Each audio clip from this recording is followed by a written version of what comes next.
I'm a Canadian that's lived in Honduras for quite a while now. I've eaten tons of local food and thought I understood how nacatamales were made until today. Everyone talks about them, sells them, loves them, but nothing really prepared me for the work and time behind these bundles of flavor. So today I finally witnessed the full process. So, what does the process really involve, and how long does it actually take to make these traditional Honduran tamales? Let's find out. Come with us. We're Suzanne and David, sharing what life in Honduras is really like beyond the tourist spots. A good nacatamal begins with banana leaves and ground corn, masa, which is being prepared as we speak, and is layered with oil or lard, depends on who's making it, of course. Green peppers, onions, cilantro, and spices for flavor. So inside you'll find a hearty portion of rice, potatoes, chicken, sometimes other veggies, all seasoned together to build that rich flavor and savory taste. So every element from the banana leaf wrapping to the seasoned filling all plays a part in making nacatamales. So these are really popular around this time of year in winter and any family gatherings. And in this case, it is a family gathering for us. So we are hands on. First step here is making the masa. So it's ground corn that's mixed together with water, spices, a rich chicken flavor base.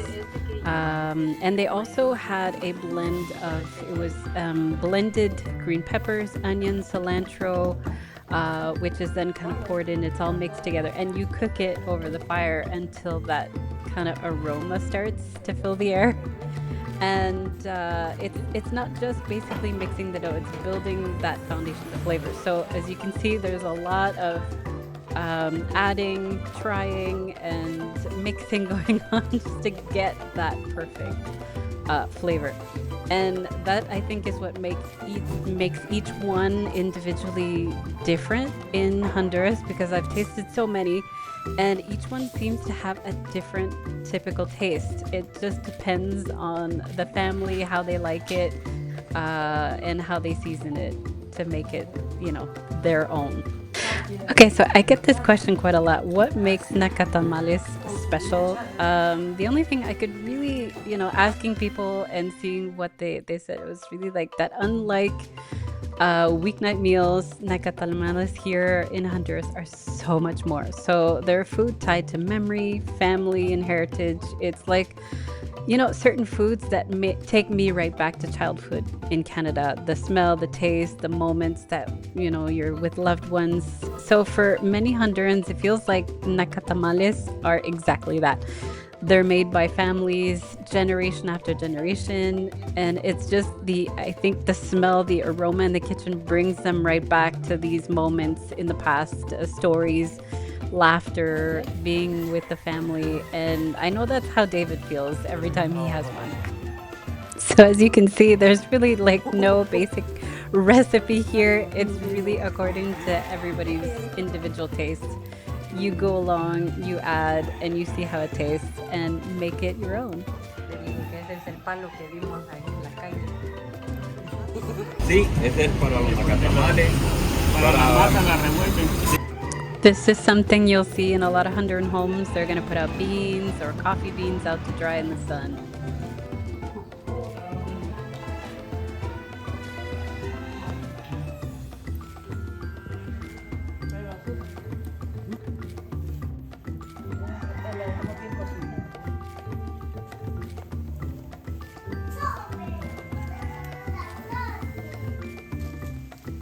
The first batch is done, and you can see the texture is kind of, I compare it to like a creamy mashed potato, so that's how you know when it's actually done.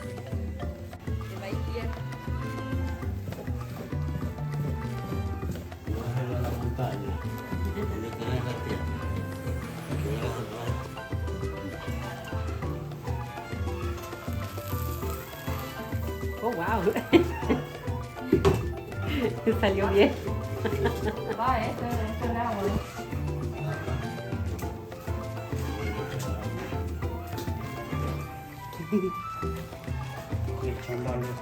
Ah, sí. Dale tú, David.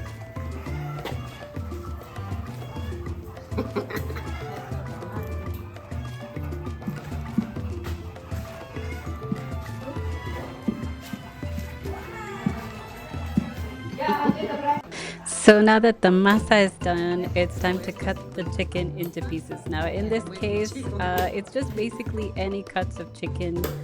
There's chicken breast, there's the legs, there's thighs, all kinds of pieces.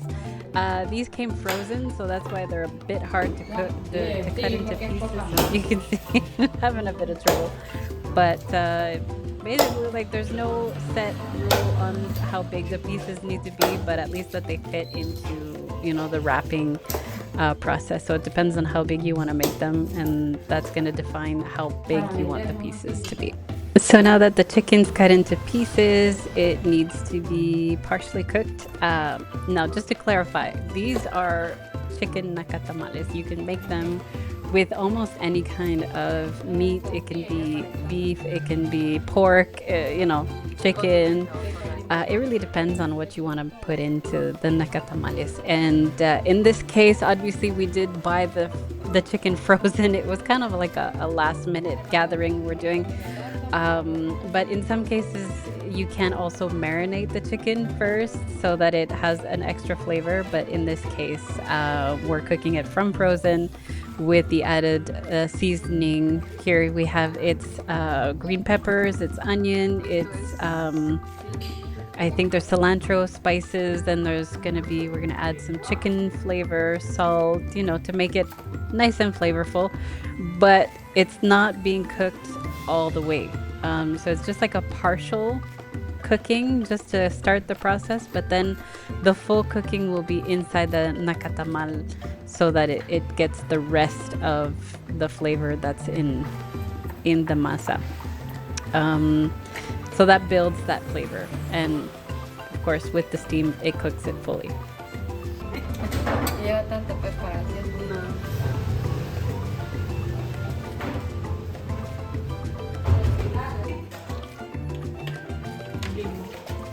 Ay, limones.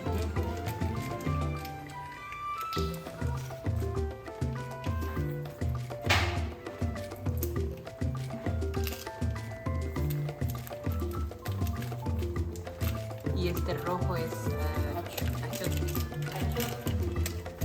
Eso David me enseñó cómo es la plantita. No lo creía que es tan así como que fuerte el color, como que mancha todo. Bien fuerte. La semilla. Y así me dijo, de eso hacen la especia. Pero solo es para color más que todo. Ah, sí, pues no da sabor.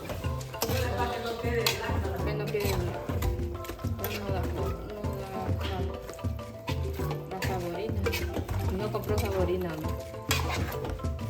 ¿Qué saborina? Uno como granito de arroz. Así la saborina blanca. Ve qué sabor le da.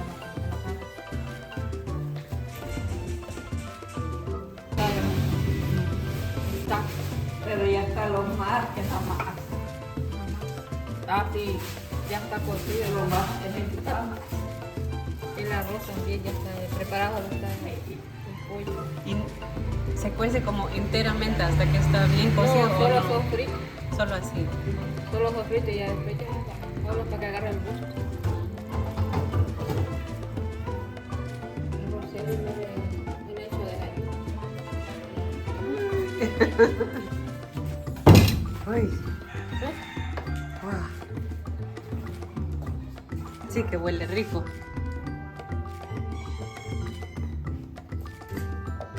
Okay, so this is where the process really starts coming together. We have our big pot of the corn masa, another one with the chicken. We have the banana leaves that have been pre-boiled, ready to wrap it all up. We also have another pot with the partially cooked rice and potatoes that's going to go in as well. So those are the key elements. As I say, it depends on who's making it. It can change. But I'm looking forward to wrapping my very first nacatamal.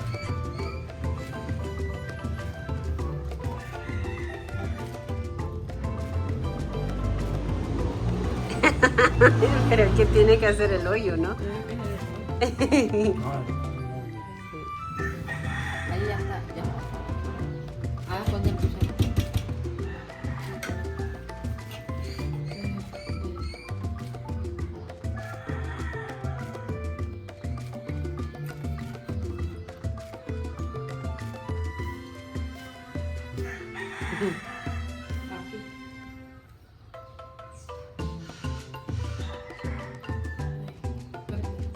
Y es la primera vez que haces una.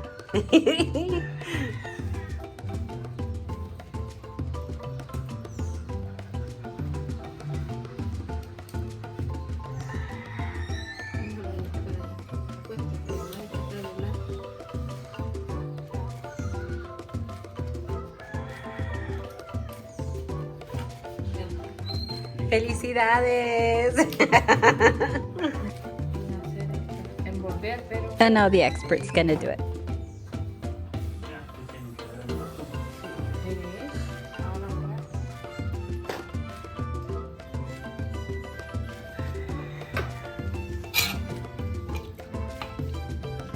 ¿Y este cuánto cree que le va a dar? pero puede cargar más de 200. De verdad. Sí. Tiene que darle una cucharada porque no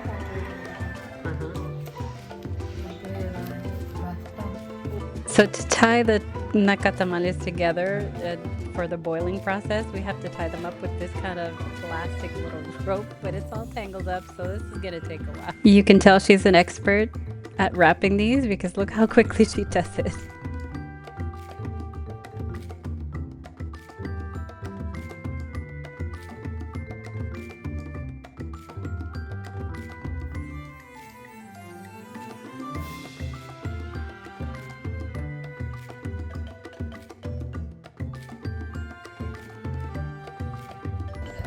And now we gotta get the fire started to get these cooking as soon as they're ready. So this is basically like a fire starter. They're really, really dry wood. So you cut that into small little pieces and they light up so quickly.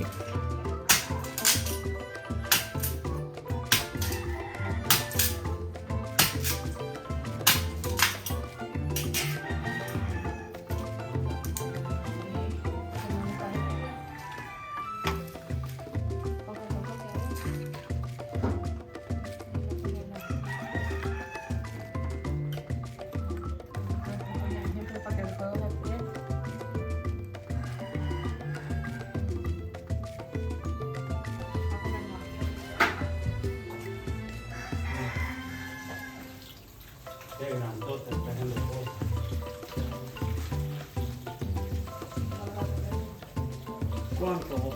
La mitad de aquí.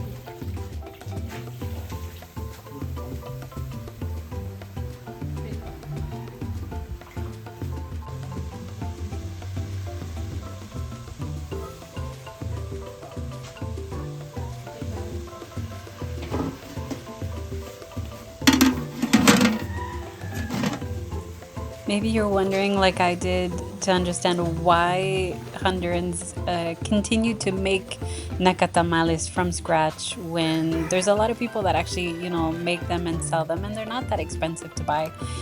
But now I understand a little bit better. Obviously, yes, it ends up being cheaper to make them, and you make them for your entire family when you make them at home. But it's something so special with regards to the family time you are together. Like everybody pitches in, everybody's working together, and everybody gets to eat them together as well.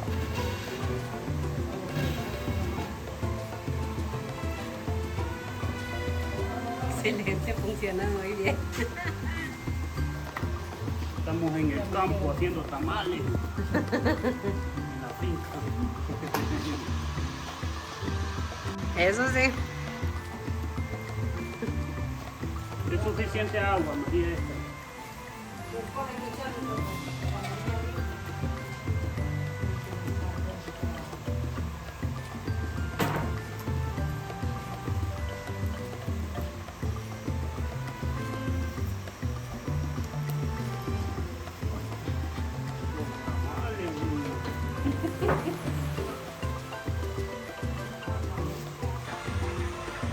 we see. If you're curious about the plastic going on top, that's just to kind of help the steam action get going underneath so that it really steams up all equally. Now, I was kind of curious why a machete was needed at this point of the nacatamales process, but I soon found out. It's because it was time for a little coconut break.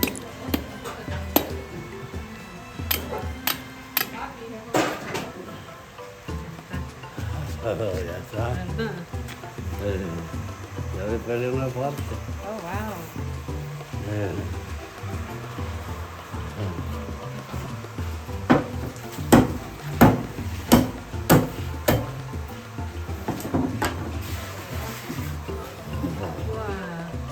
Pero no tiene leche, solo es como la carne, ¿no? No, dígame una vez. Ahí está.